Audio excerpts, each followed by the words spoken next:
Bueno, pues hace un instante le decía, la abogada Margarita Ríos Farjat fue togada y se le tomó protesta como la ministra número 11 de la Corte. ¿Por qué le digo la ministra número 11? No hay números de ministros, pero estaba la vacante que dejó a su renuncia Eduardo Medina Mora. Fue elegida por mayoría calificada Margarita Ríos Farjat en el Senado de la República, y como había anunciado, aquí lo anunció en este espacio Arturo Saldívar, el presidente de la Suprema Corte, el lunes 6 le tomaría protesta como ministra de la Corte y sería togada, y esto ya ocurrió y me da mucho gusto. Pues qué modo de empezar el año, Margarita. Muy buenas tardes, felicidades. Muy buenas tardes, Joaquín. Muchas gracias por estar pendiente. Gracias. A ver, dime, vamos a hablar. ¿Para ti es algo nuevo la Corte? No, francamente no. Es algo maravilloso, porque la Corte la he vivido desde que era niña.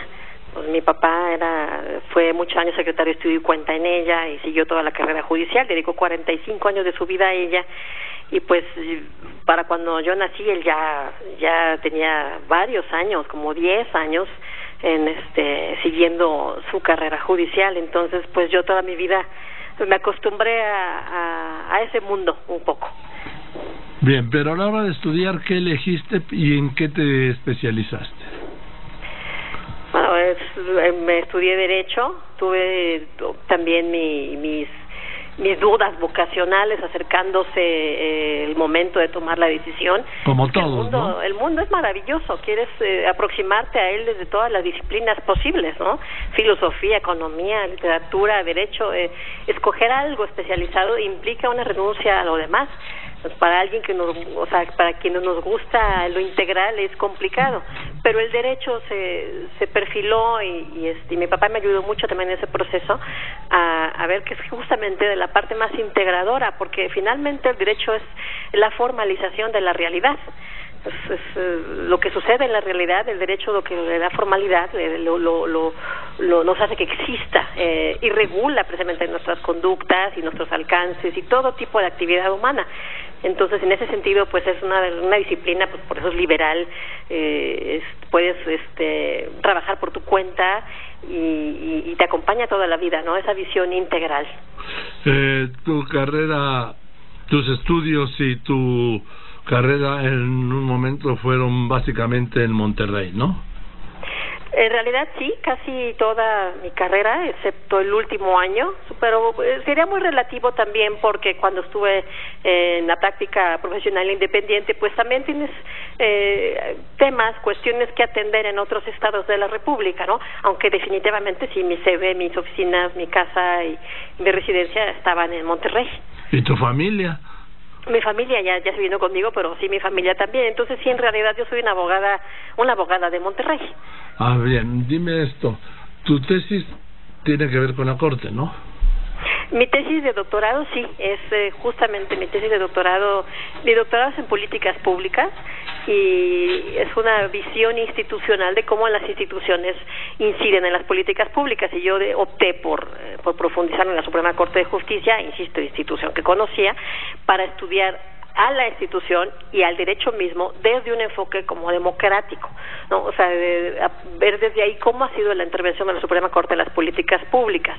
Ojo, esto no significa que tengamos la tesis de que la Corte deliberadamente diseñe políticas públicas, porque la Corte no debe participar en el contenido de las políticas públicas. Sin embargo, el estudio, y como es doctorado, pues es profundo, es más filosófico, en sus decisiones sí incide en ellas, en las políticas públicas, sí le va dando forma. Un ejemplo muy claro, porque pues mi tesis fue la participación de la Suprema Corte en las políticas públicas, el caso de las telecomunicaciones. Un ejemplo muy claro es su quehacer de la Corte en el sector de telecomunicaciones de 2007 al 2013, que es prácticamente ¿por qué el 2007 y por qué 2013? Pues tomamos ese campo empírico. Antes no había en realidad jurisprudencia de la Corte en esa materia, sino hasta que viene justamente justamente la acción de inconstitucionalidad contra la ley de medios, que fue muy controvertida y que dio origen como a 47 tesis de jurisprudencia y me voy hasta el 2013 en la tesis de doctorado, porque es justamente cuando ya se reforma la Constitución para implementar una política pública distinta en materia de telecomunicaciones, lo cual también es muy interesante porque se observa todo lo que hizo la Corte ahí, cómo se ve, cómo fortalece al órgano regulador en su autonomía y en su y en las decisiones del Estado en cuanto a la soberanía del Estado sobre sus recursos, en este caso pues el espectro radioeléctrico, ¿no? Las concesiones y todo eso. Entonces, todo eso se ve y todo eso, aunque haya cambiado la Constitución de 2013, es muy difícil porque ya queda como arraigado en nuestro orden jurídico la perspectiva de autonomía de los órganos reguladores. Entonces, por eso es muy importante precisamente la participación de la Suprema Corte y bueno, a eso me aboqué con mi tesis de doctorado. Hablando de autonomía, estoy hablando con la nueva ministra de la Suprema Corte de Justicia de la Nación, Margarita Ríos Farjat, la doctora Ríos Farjat. Ministra, hablando de autonomía, ¿qué tan autónomo puede ser una ministra de la Corte que viene del gobierno? No estoy diciendo que sea la primera vez, pero que viene de una instancia del gobierno federal. Claro, yo comprendo que puede ser una duda válida. Yo misma en mi juventud la llegaba a tener, pero con los años y por mi propia forma de ser, bueno, yo he sido una persona autónoma en todas las facetas de mi vida, mi pensamiento, mis elecciones, mis decisiones, como lo señalé en el pleno hace unos momentos. Yo entiendo, también dije ahí, que la autonomía es una forma de ser. Se es una persona autónoma y crítica respecto a todo y a todos, o no se es respecto a nada. La independencia radica en esa disposición del espíritu, no en una procedencia. Y es más, irnos con una procedencia para calificar una autonomía es sumamente riesgoso, porque no hay lugar, no hay espacio social, no hay punto abstracto, no hay institución que no sea totalmente impoluta de situaciones de presiones o de intentos de manipulación. O sea, en todas partes existen intereses. El tema, por eso digo, la autonomía no es tanto, no es de dónde se proviene, sino con qué disposición de espíritu se enfrentan la vida y las cosas. Entonces yo en este sentido no me queda ninguna duda de que voy a continuar siendo la persona autónoma que he sido siempre y soy muy sensible a la preocupación social y la tendré muy en cuenta siempre también en mi función aquí. Oye, porque ni modo que las ministras vengan de Venus y los ministros de Marte, ¿no? Bueno, es que además la Constitución marca precisamente que es una facultad del Ejecutivo preparar las ternas para ministros. En ese sentido es lógico que el Ejecutivo proponga personas en las que él tiene alguna visión sobre su capacidad, pero va más allá de todo esto. O sea, yo creo que fue un tema que en general los presidentes se han tomado muy en serio, precisamente y con mayor razón a partir de la reforma del 95. O sea, son muchos años y yo me parece que los compañeros ministros y ministras que me han presidido en el pleno, yo no los veo como nombrados por alguien en particular o que provengan de tal parte. Creo que su trabajo habla por ellos mismos y en todo caso creo que han sido muy buenas elecciones por parte del Senado de ellos como ministros, que, insisto, quienes están ahora y quienes me han precedido en las funciones. Entonces, en ese sentido, yo creo que hay que pensar en la Constitución como un marco institucional sano, sólido, con esas decisiones políticas, de fórmula política que se tomaron cuando se hizo la reforma judicial del 95, pues precisamente abonan al sistema de pesos y contrapesos y las colaboraciones del Estado. Más allá de eso, buscar demasiado, pues yo esperaría más bien que el trabajo vaya hablando por uno y trabajar. Es tan complicado, es mucho lo que hay que hacer, que hay que colaborar más en términos de armonía social y de ver con seriedad a las instituciones. De verdad, yo creo que todos los mexicanos nos levantamos con ganas de dar nuestro mejor esfuerzo para hacer las cosas en el área que nos toque. Y si nos concentramos a lo largo de nuestro día en ello, de verdad vamos a ser un país mucho mejor. Ahora, yo entiendo que la Corte no puede ser, como también me lo ha dicho varias veces el ministro Saldívar, el ministro presidente Saldívar, no puede ser un contrapeso, sí, la Corte. Sin embargo, estamos viendo y hablando de organismos autónomos que los organismos autónomos no están pasando por su mejor momento en su relación con el gobierno. Margarita. Pues bueno, la Corte no es un organismo autónomo, la Corte no es la cabeza de otro poder, sí. ¿no? En ese sentido, yo coincido con la visión del presidente de la Corte, en el sentido que la Corte no debe convertirse, es un contrapeso, porque el Poder Judicial, por diseño de la distribución de poderes, es contrapeso de los otros, pero no debe ser un tema de oposición, ¿no? Es lo que yo he escuchado al ministro Saldívar decir, que no debe tomar partido de oposición respecto al gobierno que esté en turno, porque eso no es un contrapeso, eso al contrario puede frenar el desarrollo del Estado. Y el tema de los organismos autónomos, pues yo creo que hay mucha construcción, reitero lo que mencionaba ahorita aquí, jurisprudencial, que los respalda en términos de institución y en términos de diseño. Los temas políticos de interlocución que puedan tener o no tener, pues yo los consideraría como temas políticos de interlocución y como los reacomodos pues que se viven en el orden jurídico. Vamos a ver cómo se desenvuelve, pero eso es un tema como de análisis de políticas más que de una visión institucional, ¿no?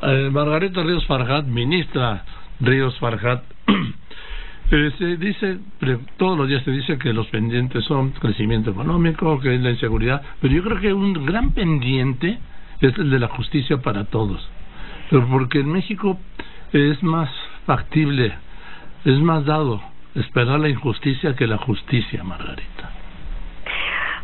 Pues yo creo que este país puede crecer mucho más y puede ser mucho mejor, pero creo que en general es muy buen país. Creo que vivimos bien y en ese sentido también hay que verle lo bueno en lo que hemos realizado con nuestras instituciones y con nuestra convivencia social y con nuestros valores. Pero efectivamente tiene razón y en mis palabras ahorita ante el Pleno yo hablaba de eso, precisamente de la evolución histórica de la Corte como institución y al hablar de ello mencionaba temas que tienen que ver con el constitucionalismo democrático y con el entorno plural que vivimos, y una parte hablaba también de la movilización social, de la movilización de la gente para judicializar sus temas, sus preocupaciones y expandir su área de derechos. Pero también mencioné pues que esa es una sociedad que se puede movilizar, que tiene acceso, que se da cuenta, que tiene conciencia y procura movilizarse y ampliar sus derechos. Pero es innegable que en México existe una sociedad que no vemos. O sea, esa sociedad de la que yo hablé, que se moviliza, es una sociedad que es visible.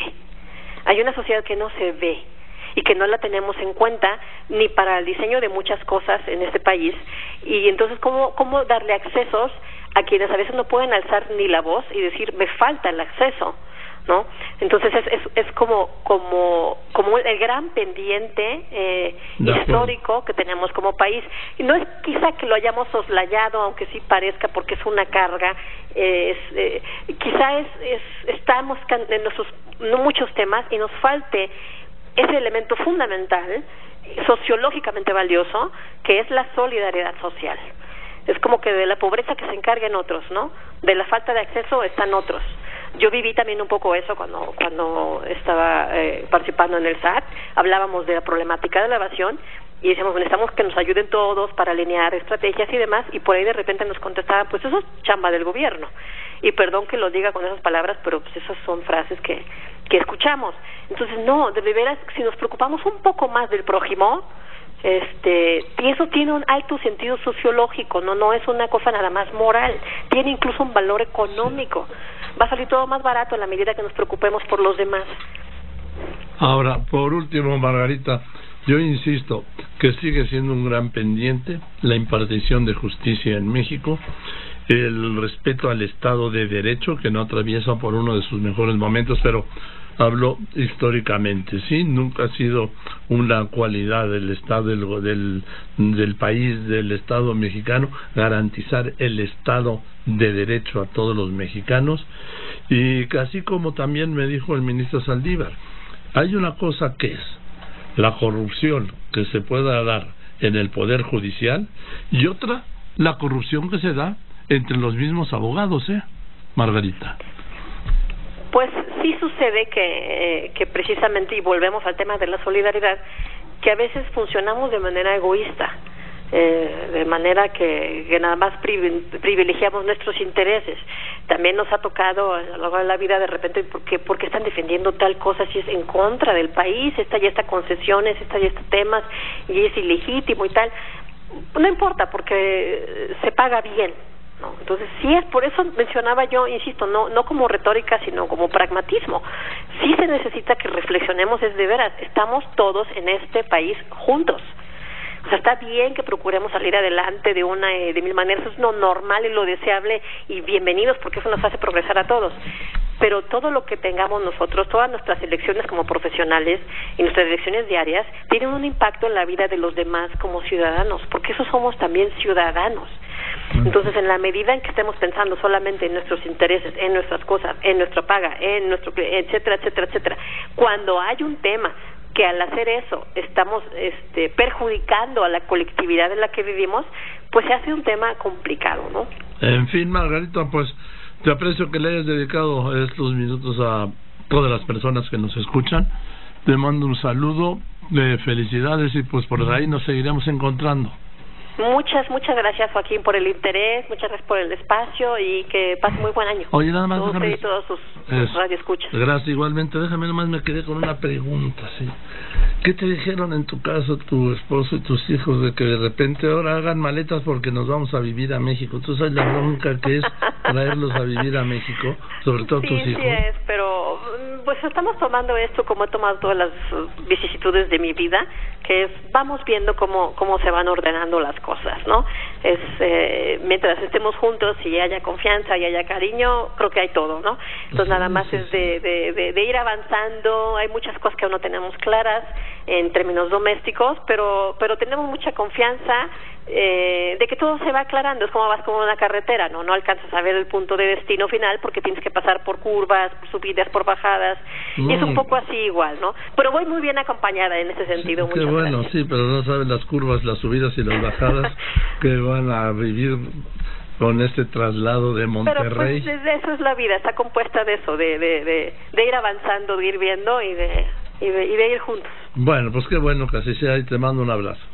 Muchas gracias, Joaquín. Muchas gracias. Muy bien. Igualmente, hasta luego. Hasta luego. Sí, le quise preguntar, porque también es una persona como todos, ¿no? De repente que le dice, bueno, ya le había comentado, ¿no?